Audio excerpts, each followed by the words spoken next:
S, வீடு, schools, hotels, store room இங்கெல்லாம் partition wall கட்டணும்னாலும் இப்போ பில்டிங் போனஸோட first choice Renocon rapid wall panels. அனைவருக்கும் அதனுடைய மாலை வணக்கத்தை தெரிவித்து, ஆற்றுவார் ஆற்றல் பணிதல் அது சான்றோர், மாற்றாரை மாற்றும்படி என்கின்ற வள்ளுவனுடைய வாக்கிற்கு நமது நெஞ்சமெல்லாம் நிறைந்திருக்கின்ற முத்தமிழறிஞர் கலைஞர்களுடைய விளக்க உரை என்பது, ஆணவமின்றி பணிவுடன் நடத்தலே ஆற்றலாளரின் ஆற்றல் என்பதால் அதுவே பகைமையை மாற்றுகின்ற படையாக சான்றோருக்கு அமைவதாகும் என்கின்ற அந்த விளக்க உரையோடு நடைபெற்றுக் கொண்டிருக்கின்ற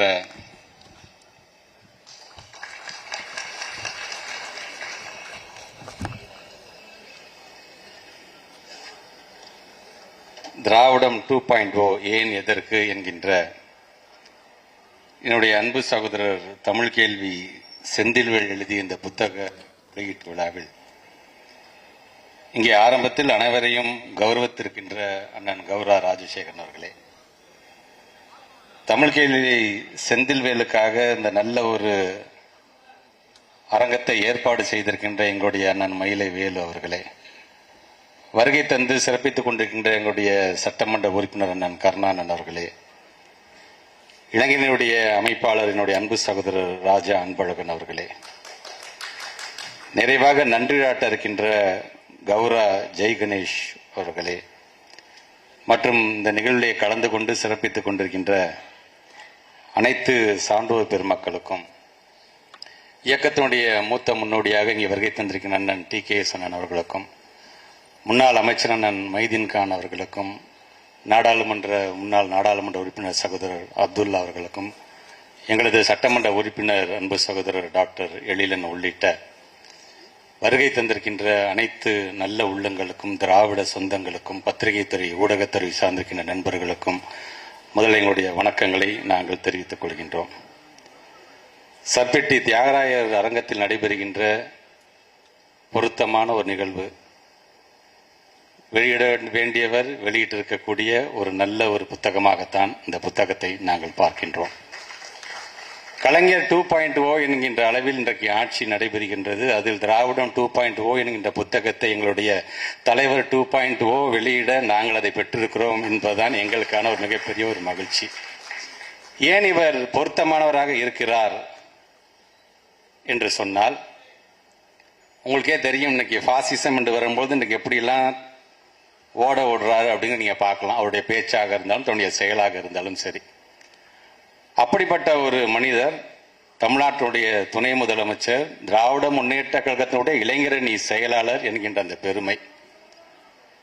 அவர் பேசின அடுத்த நிமிஷம் மூச்சை முட்டை ஓடி வந்து உன் தலையை நான் எடுப்பேன் அப்படிங்கிறான். அவர் கண்டுக்கவே இல்லை. ஒரே ஒரு கொசுவத்தி சூழல் போட்டோ மட்டும் போட்டுட்டு அவர் பாட்டு அவர் வேலையை பார்க்க ஆரம்பிச்சிட்டாரு. சில பேருக்கு சென்ஸோட பேசினாங்க, நம்ம அவங்களுக்கு திருப்பி பதிலடி கொடுக்கலாம். நீ என்ன சொன்னாலும் நான் ஒத்துக்க மாட்டேன், நான் பிடிச்ச முயலுக்கு 3 கால் தானே, அவனை எனக்கு விட்டுருங்க, நீங்க இக்னோர் பண்ணிட்டு நம்ம அடுத்த வேலையை பார்ப்போம். நமக்கு நிறைய வேலை இருக்கு. நமக்கு நீதி கட்சி தந்த கொள்கை இருக்கின்றது, முத்தமிழர் கலைஞர் நம்மளை வளர்த்தெடுத்த அந்த வழி இருக்கின்றது. இன்னைக்கு தமிழ்நாட்டுடைய முதலமைச்சர் நமக்கு எப்படிப்பட்ட ஒரு பாதையை அமைக்கிறார், அந்த பாதையை நோக்கி நம்ம போயிட்டு இருக்கும்போது இது மேல வந்தா கண்டுக்காதீங்க, விட்டுட்டு போயிட்டே இருங்க. அப்படிதான் எத்தனை விமர்சனங்கள் வந்தாலும் சரி, நம்முடைய மாண்பு துணை முதலமைச்சர் இன்னைக்கு கூட பார்த்திருக்கலாம், நீங்க அறிவு திருவிழா அப்படின்னு நடத்துறாரு. எங்க வள்ளுவர் கோட்டத்திலே அந்த அறிவு திருவிழா நடத்துறாரு. முற்போக்கு வியாதிகள் எல்லாம் வரவழைத்து ஒரு மிகப்பெரிய ஒரு புத்தக கண்காட்சி நடத்துறாரு. அது வெறும்னா பார்வையமா விட்டுட்டு வந்தோம். நம்ம அந்த பார்த்த பார்வை என்பது பகுத்தறிவு பார்வையாக மாற்றி காட்டக்கூடிய மிகப்பெரிய திறமை நம்முடைய துணை முதலமைச்சர் இருக்கிறது என்பதை அவர் நிரூபிச்சு காமிச்சிருக்கிறார். பார்த்திருப்போம் எவ்வளவு அழகா ஒவ்வொரு கருத்தாளர்களும் எப்படி அந்த கருத்துக்களை எடுத்து வைத்தார்கள். வைக்கும்போது எங்க நடுப்பறையா உட்கார்ந்து பார்த்துட்டு இருந்தாரு. ஒரு ஓரமா அமர்ந்து அங்க உட்கார்ந்து தான் துணை முதலமைச்சர் என்பதை மறந்து, ஒரு இயக்கத்தினுடைய இளைஞரணி செயலாளர் என்பதை மறந்து, கருத்தாளர் மிக்க ஒரு கூட்டத்தை நான் உருவாக்குகிறேன் என்று ஓரமா உட்கார்ந்து பார்த்தவர் நம்முடைய துணை முதலமைச்சர் அவர்கள். ஆக அப்படிப்பட்ட அவர் இன்னைக்கு கலந்து கொண்டிருக்கின்றார். இன்றைக்கு இதற்கான கதாநாயகன் என்று சொன்னா என்னுடைய அன்பு சகோதரர் தமிழ் கேள்வி செந்தில்வேல் தான். ஒரு ஊடகவியலாளராக, ஒரு பத்திரிகையாளராக, இன்றைக்கு என்னுடைய நண்பன் என்று சொல்வதை காட்டிலும் என்னுடைய சகோதரனாக இன்றைக்கு இந்த புத்தகத்தை அவர் எழுதியிருக்கிறார். கருத்து என்று வரும்பொழுது இப்ப நம்ம நிறைய பேசிட்டு போயிடுறோம். பாதுகாப்பு இருக்குது, என்ன வேணா பேசலாம்பான்னு.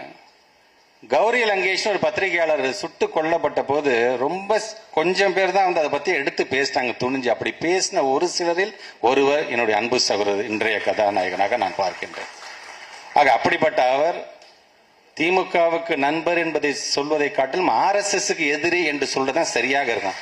RSS கருத்தோ அல்லதோட முகமோ எங்கேயாச்சும் எட்டி பார்த்துச்சுன்னா முதல்ல போய் அடிச்சு தலையை தட்டி உட்கார வைக்கக்கூடியவர் தான். அதற்கு அவர் கொடுத்த விலை என்பது அவர் மீதும் அவருடைய குடும்பத்தின் மீதும் வந்த விமர்சனங்கள், சொல்ல முடியாத விமர்சனங்கள். அதெல்லாம் கடந்து வந்தபோது கூட இன்றைக்கு நம்முடைய தமிழ்நாட்டுடைய முதலமைச்சர் அவருக்கான அந்த அணிந்துரையில் எழுதும் போது கூட அவர் சொல்லியிருக்காரு பாத்தீங்களா, திராவிட முன்னேற்ற கழகத்துடைய வரலாற்றில் அது மிகப்பெரிய எதிரி எதுவென்று சொன்னால் அது மீது வைக்கப்படுகின்ற அவதூறுகள் தான். அந்த அவதூறுகளை எல்லாம் இன்றைக்கு தரவுகளோடு பொடி பொடியாக்கக்கூடிய ஒரு புத்தகமாகத்தான் இந்த திராவிடம் 2.0 ஏன் எதற்கு என்கின்ற இந்த புத்தகம். நமக்கு ஏதாச்சும் சந்தேகம் தான் தயவு செய்து எடுத்து ஒரு தடவை புரட்டி பாருங்க. அதுக்கப்புறம் நீங்களுமே தமிழ் கேள்வி சிந்திலாக நீங்க மாறி போய் விடுவீர்கள். அந்த அளவுக்கு தரவுகள் இதில் இருக்கின்றது. இது வெறுமன தரவுகள் என்று வரும்பொழுது நாம் நம்முடைய கொள்கை எதிர்ப்பு என்ன செஞ்சாங்க அப்படின்னு சுட்டி காட்டுறதை காட்டிலும் நம்முடைய திராவிட இயக்கம் என்னென்ன சாதனைகள் செஞ்சிருக்கிறது இதில் சேர்ந்தே வருகிறது. அதனால்தான் அவர் நம்முடைய தமிழ் கேள்வி சிந்தில் அவர்கள் இதில் எழுதும் போதெல்லாம் கடந்த கால ஆட்சியில் அம்மையார் என்னென்னலாம் பண்ணாங்க. உதாரணத்துக்கு என்னுடைய பள்ளி கல்வித்துறை என்று வந்தால் அதில் இருக்கக்கூடிய அண்ணா நூற்றாண்டு நூலகத்தில் இருக்கின்ற அந்த மிகப்பெரிய அந்த அரங்கத்தை கல்யாணத்துக்கு வாடகை விட்டாங்க. அதுதான் அவங்க செஞ்சாங்க.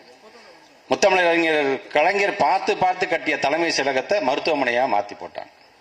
சமச்சீர் கல்வியை கொண்டு வந்ததை ஒட்டுமொத்தமாக அந்த அம்மையார் சிதைத்து வைத்தார்கள்.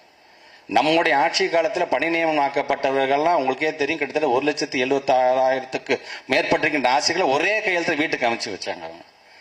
இப்படி நாம் என்னென்னலாம் செய்கிறோமோ அதெல்லாம் நமக்கு மீது இருக்கின்ற ஒரு காழ்ப்புணர்ச்சியின் மூலமாக ஒட்டுமொத்த பொதுமக்களும் இன்றைக்கு இன்னல்களுக்கு ஆளாகின்ற அளவுக்கு அன்னைக்கு அவர்கள் அதை செய்துவிட்டு போனார்கள்.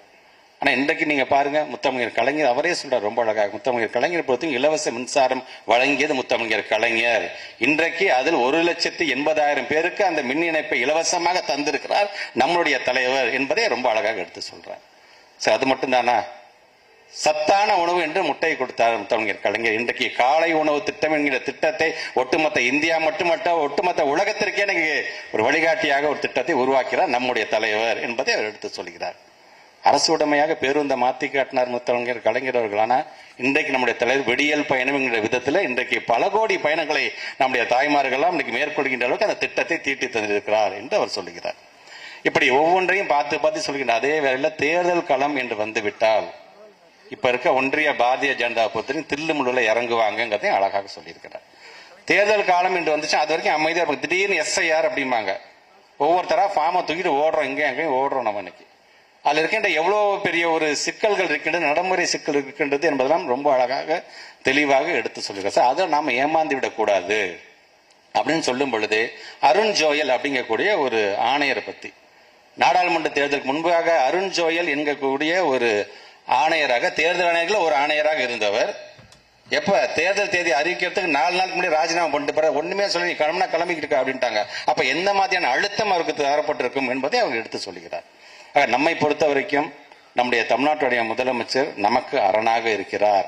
அதே நேரத்தில் அவருடைய கரத்தை வலுப்படுத்த வேண்டிய ஒரு மிகப்பெரிய பொறுப்பு, ஒரு விழிப்புணர்வு நாம் ஒவ்வொருவருக்கும் இருந்தாக வேண்டும் என்பதற்காகத்தான் இன்றைக்கு இது போன்ற ஒரு புத்தகங்கள் நமக்கு இன்றைக்கு தேவைப்படுவதாக இருக்கின்றது. அதனால்தான் தமிழ்நாட்டுடைய முதலமைச்சரே சொல்ற, கழகத்தின் வெளியில் இருந்து ஒரு அரணாக இருந்து அது எத்தனை நம் மீது ஒரு பாதிக்கப்படக்கூடிய அது எந்த கருத்துக்களாக இருந்தாலும், பொய்யான கருத்துக்கள் எதுவாக இருந்தாலும் அதையெல்லாம் முறியடிக்கக்கூடிய ஆற்றல் பெற்றவராக முதன்மையானவராக யார் இருக்கிறார் என்று சொன்னால் நம்முடைய தம்பி தமிழ் செந்தில்வேல் தான் இருக்கிறார் என்று நம்முடைய தமிழ்நாட்டு முதலமைச்சர் எடுத்து சொல்கிறார். ஆக இந்த புத்தகத்தை பொறுத்த வரைக்கும் நமக்கான ஒரு ரெஃபரன்ஸா நம்ம வச்சுக்கணும். நம்ம கார்ல போகும்போது அந்த புத்தகத்தை வச்சுக்கோங்க. ஏதாச்சும் ஒண்ணுன்னா பயணத்துல போகும்போது 4 பக்கத்தை படிங்க. படிக்க படிக்க படிக்க நம்ம என்ன ஆக இப்படியெல்லாம் நம்ம ஏமாத்தி இருக்கிறாங்க, இப்படியெல்லாம் நம்ம மேல அவதூற கொண்டு வந்திருக்காங்க நம்மளுடைய எண்ணம் நம்ம ஒவ்வொருத்தருக்கும் வந்து விடும். அது ஆக அதை நீங்க பார்த்து நாம் தெளிவோடு அடுத்தவனுக்கு பதிலடி கொடுப்பதற்கு நாமும் நான் சொன்னது போன்று நம்ம தமிழ் கல்வி செந்தில்வேலாக மாற வேண்டும் என்பதற்காகத்தான் இதை நான் சொல்கின்றேன். ஆக அந்த விதத்தில் வருகை தந்திருக்கின்ற நாம் ஒவ்வொருவருமே இந்த அரங்கத்தை விட்டு போகும் பொழுது ஒரு புத்தகத்தை பெற்றோம் என்பது மட்டுமல்லாமல் இதை படித்து நானும் ஒரு புது மனிதனாக மாறியிருக்கேன் என்ற எண்ணத்தோடு நான் வெளியில் செல்ல வேண்டும் என்று சொல்லி வருகை தந்திருக்கின்ற உங்கள் அனைவருக்கும் மீண்டும் ஒரு முறை என்னுடைய வணக்கத்தையும் அதே போன்று நல்ல வாய்ப்பை எனக்கு வழங்கியிருக்கின்ற என்னுடைய அன்பு சகோதரருக்கும் நன்றியையும் தெரிவித்து இந்த உரையை நிறைவு செய்கிறேன். நன்றி, வணக்கம்.